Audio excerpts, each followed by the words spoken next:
Hi, I'm Aaron Ra. I'm a secular activist on the board of American Atheists. But I live in Dallas, Texas, the most religious city in the United States, where nearly half the population identify as highly religious Christians. In other words, when I'm online at the grocery store, the person ahead of me and the cashier are both science-denying creationists. That's why we have 1,200 churches and several dozen megachurches. Those are the ones with congregations numbering multiple thousands. For example, Dallas is home to Bishop T.D. Jakes of the Potter's House. What really makes you great is suffering with little or nothing. But we have some other colorful characters too, like the politically bigoted Pastor Robert Jeffress of First Baptist Church. Let's pray together, may we? And the notorious Kenneth Copeland of Believer's Voice of Victory. You get that tithe in that church, you get that offering in that church, and then you go home and you do what we're supposed to do.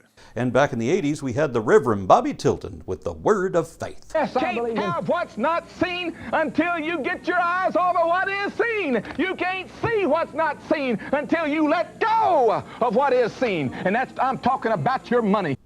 Oh, the money I could make if I could just shed my conscience and make believe as they do, pretending to know things no one even can know and asserting baseless speculation as though it were a matter of fact. If it didn't bother me to mislead and deceive people like that, I could be a multimillionaire right now. Curse this sense of ethics keeping me honest. And today I'm talking about, or rather to, Pastor Robert Morris, another Dallas area megachurch pastor estimated to be worth as much as $50 million.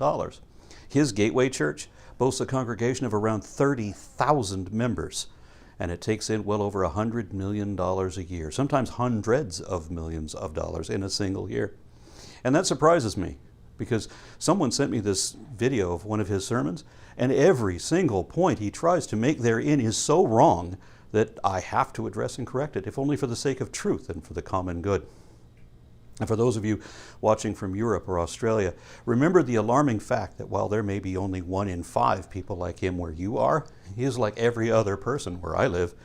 And people like him own and control practically everything, ruling every level of state and federal government, from the highest office and the courts, right down to the local city councils and school boards.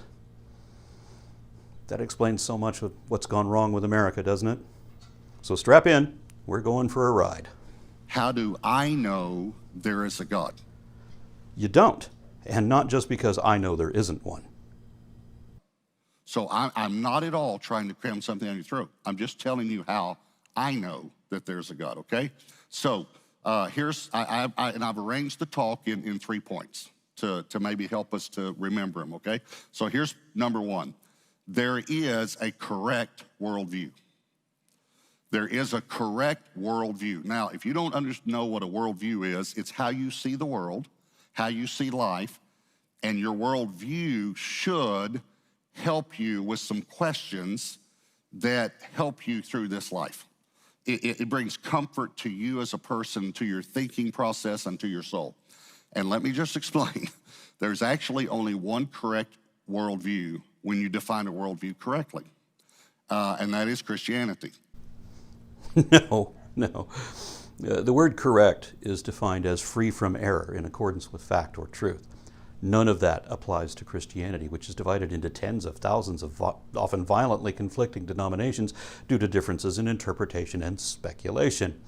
So it's definitely not free from error, and I would argue that it is entirely erroneous, because there's no truth to it, meaning there's nothing you can show to be true about it. The truth is what the facts are, and you don't have either one. Yet you're supposed to believe it anyway, without question, reservation, or reason, because it's a faith-based belief system with required beliefs and prohibited beliefs, where free thought, one of the most basic of all human rights, is denied by religion and criminalized as damnable heresy or apostasy. Faith is not a reliable path to truth at all, but it's a great way to stay wrong forever, being fooled by lies and never knowing any better, which is what faith is all about.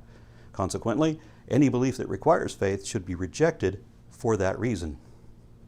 But I accept that my position of science-minded rational skepticism combined with secular humanism counts as a worldview by your definition, and my worldview is demonstrably correct, being the only one in accordance with facts and truth, where your worldview is not remotely.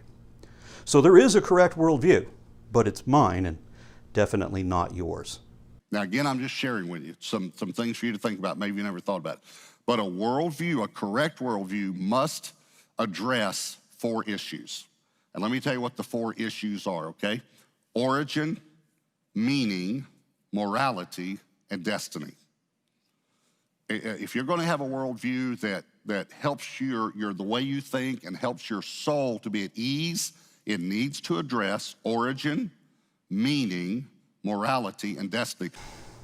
Well, I don't have a soul, and neither do you, so that's irrelevant. Now, let me give you some questions so you remember these, all right?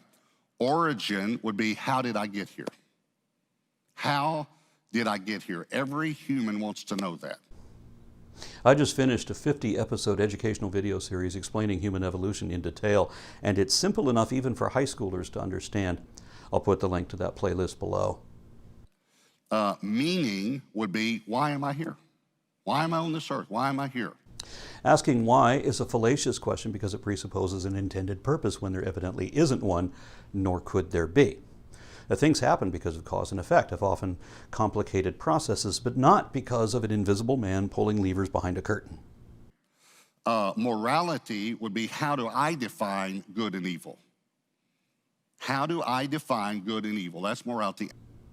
While I would argue that morality is not a necessary aspect of one's worldview, I do happen to have what I think is a fairly objective moral standard to determine that. And I've never heard a Christian define what morality even is, much less how we should know what is or is not moral. They say they have an objective moral standard, but it always turns out to be the subjective opinion of whoever is pretending to speak for or interpret their God's subjective opinion. And destiny is what happens to me after death. When you or I die, our thoughts and memories, our dreams and interests, our talents and aptitudes, everything that was once us will be reduced to a few dozen pounds of ape meat going bad. The only advantage you have over me is that when your brain shuts off forever, just like when you go under general anesthesia for surgery, your consciousness will blink out of existence permanently before you even have the opportunity to be disappointed. But that's how it should be. I've never heard any description of a posthumous eternity, even in heaven, that didn't sound like an insufferable damnation with no hope of escape. And some Christians say, well, no, we'll be happy all the time, or we wouldn't have desires or ambitions anymore, because you wouldn't be you anymore. So there's no point in going on. If all that was really real, which it thankfully isn't, then in your first gazillion years, you'd already be pleading for some way to just let it end. And Christians talk an awful lot about hell, but they don't discuss heaven very much, because it doesn't take very long to realize that your impossible promise of a posthumous paradise is just another Hotel California. Thanks, but no thanks. Frankly, I'd rather just die and stay dead completely. And I even said so in a prayer when I still believed in God at 12 years old. Now think about it. Every human wants to know these 4 things. How did I get here? Why am I here? How do I define good and evil? And what happens to me after death? Okay, there's only one worldview that answers it. No other worldview does. Absolutely wrong.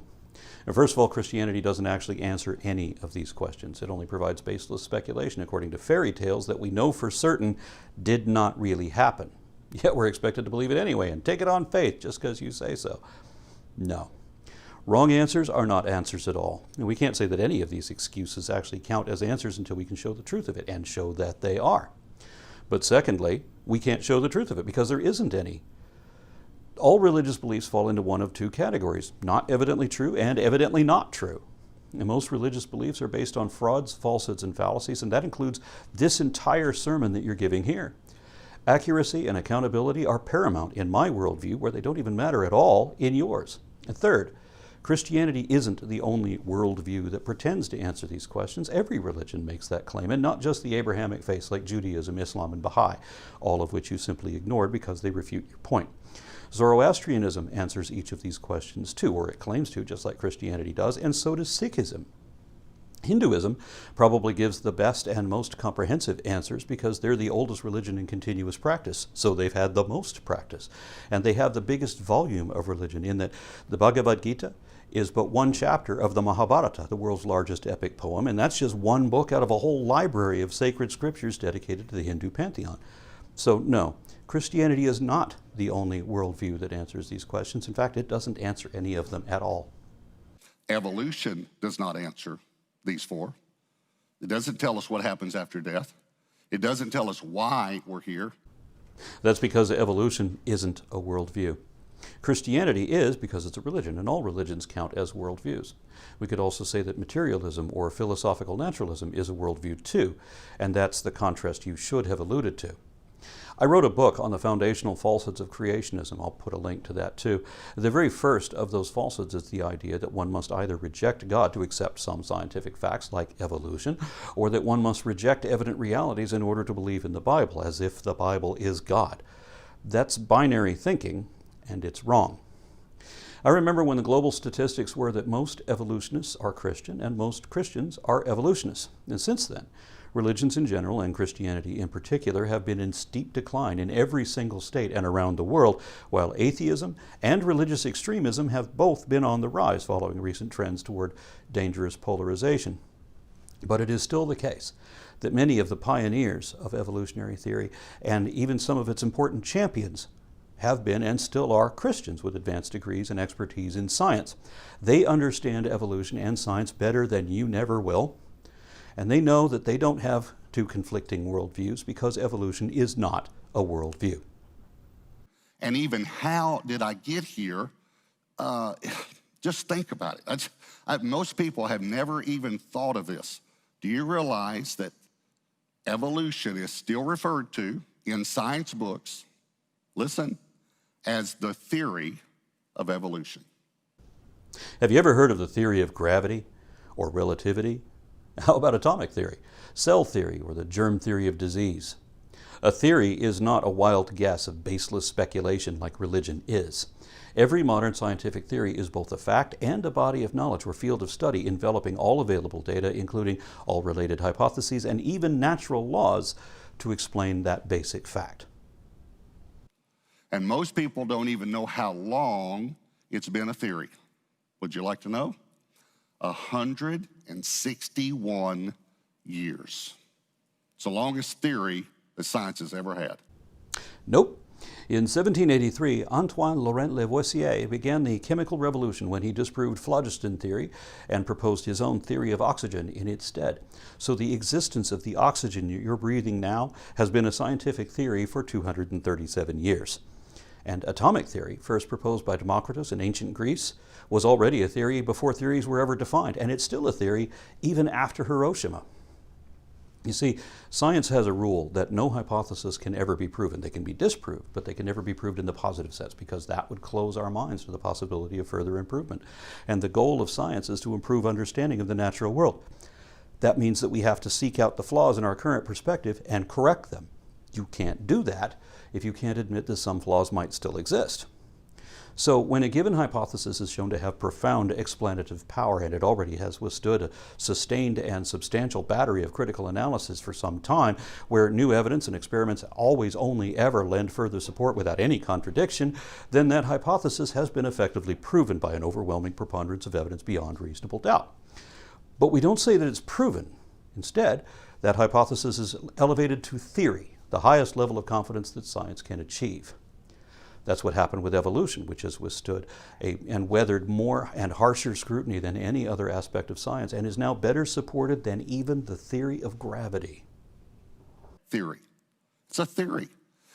It began, again, many people don't know this, and yet they say they believe it. It began when Charles Darwin wrote a book called The Origin of Species in 1859. Actually, no. Evolution was first proposed by the Greek philosopher Anaximander in the 6th century before the Gregorian calendar that we're currently using. Other people, from Aristotle to Lamarck, had tried to understand it, but Darwin was the first to discover testable mechanisms, natural and sexual selection, to explain how it works. In the decades since then, we've identified several more mechanisms, such as endosymbiosis, epigenetics, and genetic drift, which is actually more fundamental than natural selection.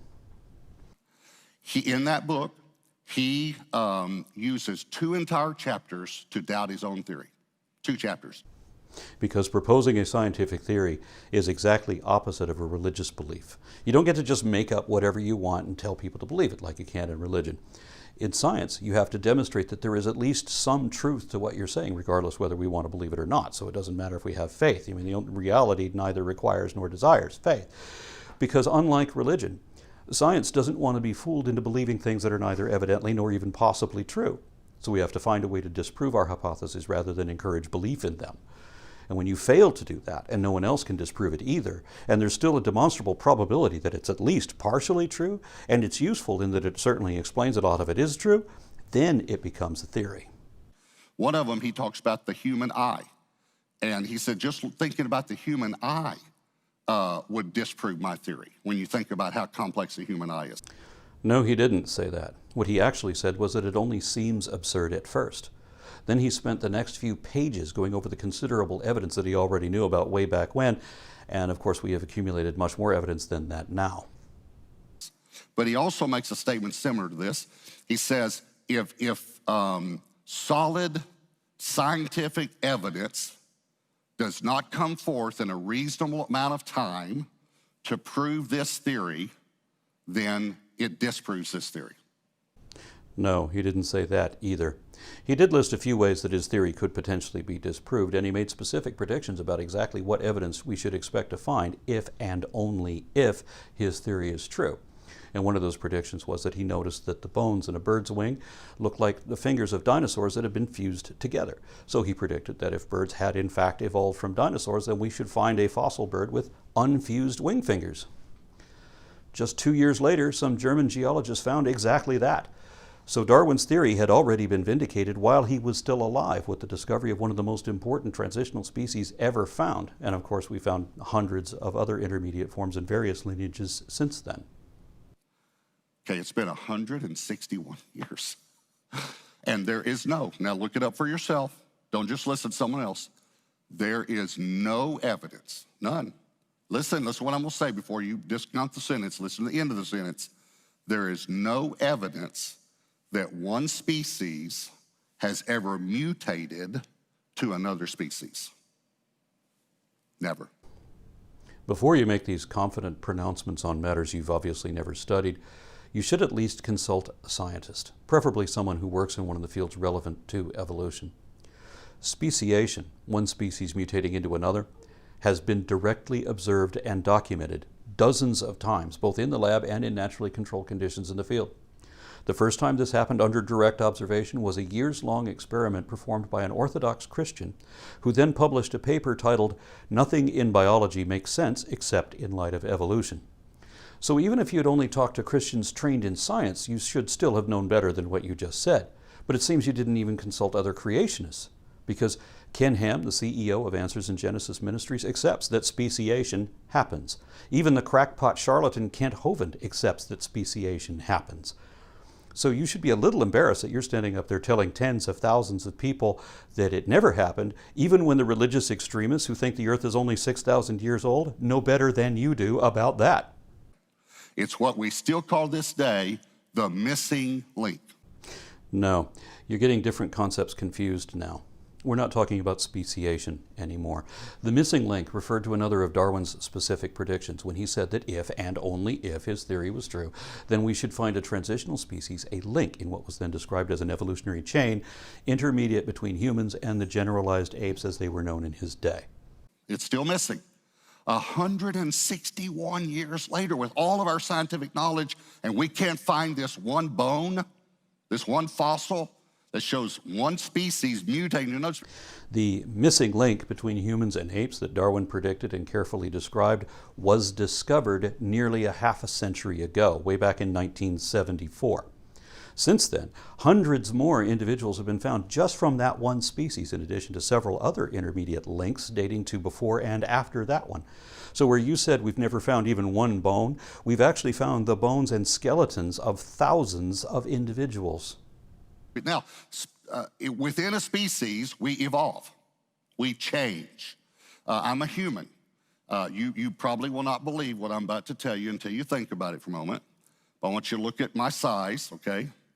I used to be 20 inches long.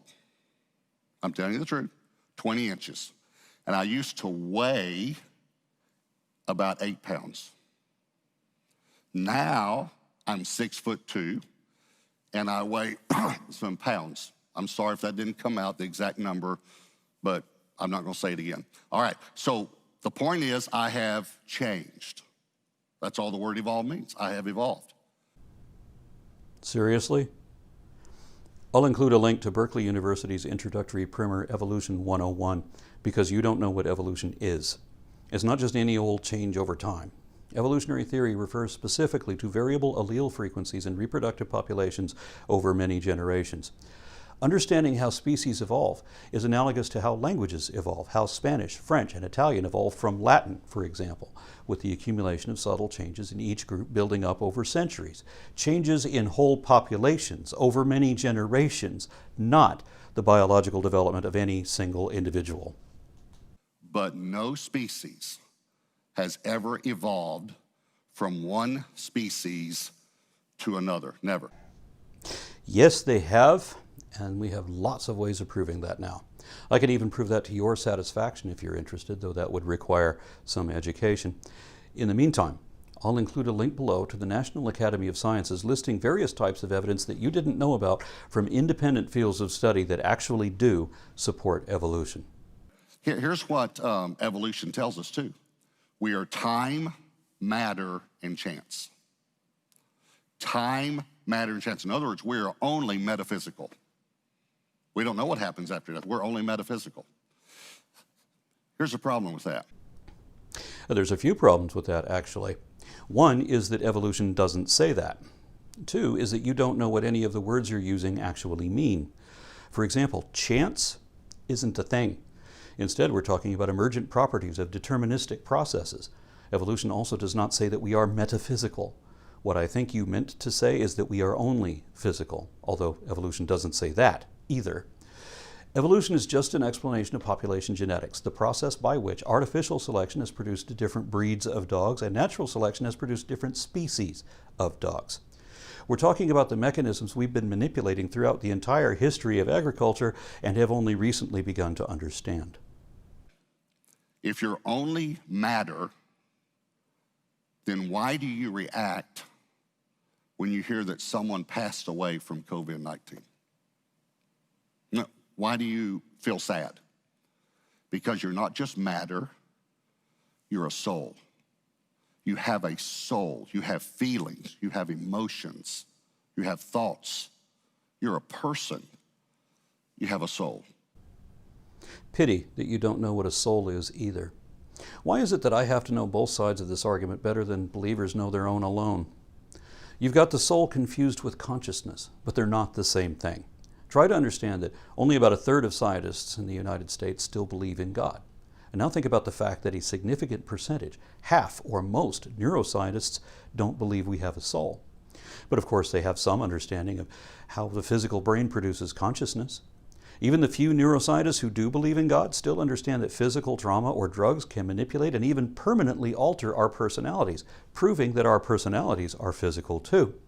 So even if we are only matter without a literal ghost in the machine, such as you imagine, you still would be a person with feelings, with or without a soul.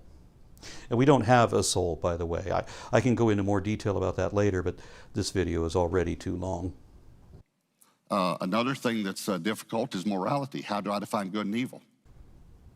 I like to use an objective standard that was eloquently summarized by fellow activist Scott Clifton. Here's what I understand the terms morally right and morally wrong to mean. A particular action or choice is moral or right when it somehow promotes happiness, well-being, or health, or it somehow minimizes unnecessary harm or suffering, or it does both. A particular action or choice is immoral or wrong when it somehow diminishes happiness, well-being, or health, or it somehow causes unnecessary harm or suffering, or again, it does both. I think everyone in the world agrees with this basic definition, and we can use that to show that the God of the Bible is often objectively immoral. Many people say, well, morality is subjective. In other words, each person decides what's right for him or her. That's horrible.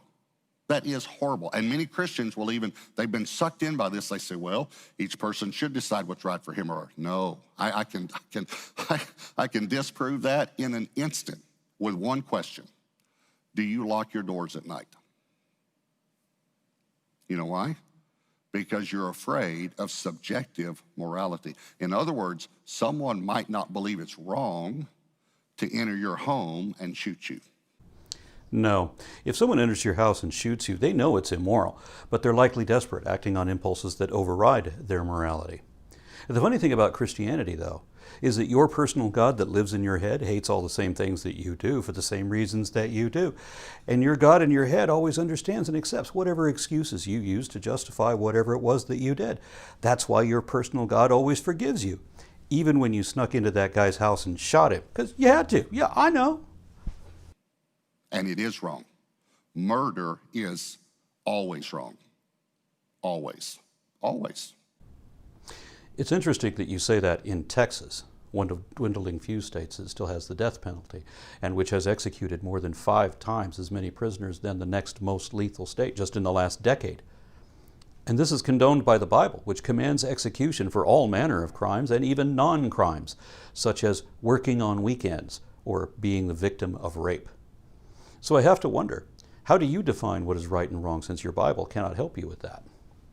Have you noticed that the only kind of killing the Bible doesn't condone is when it's done out of mercy, like when assisted suicide is requested by a terminally ill patient as the only way to preserve their dignity and spare them and their family inevitable but avoidable physical, emotional, and financial torment, or when an abortion is necessary to save the life of a mother.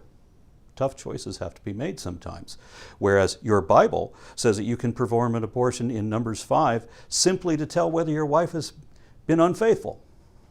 That's hardly moral, isn't it? So your always, always, always isn't always. So you have to understand there is a correct worldview, okay? So that's point 1. So here's point 2. Now, before I give it to you, let me say this. No, next time. I can only correct so many errors in one video, and your half hour is about up.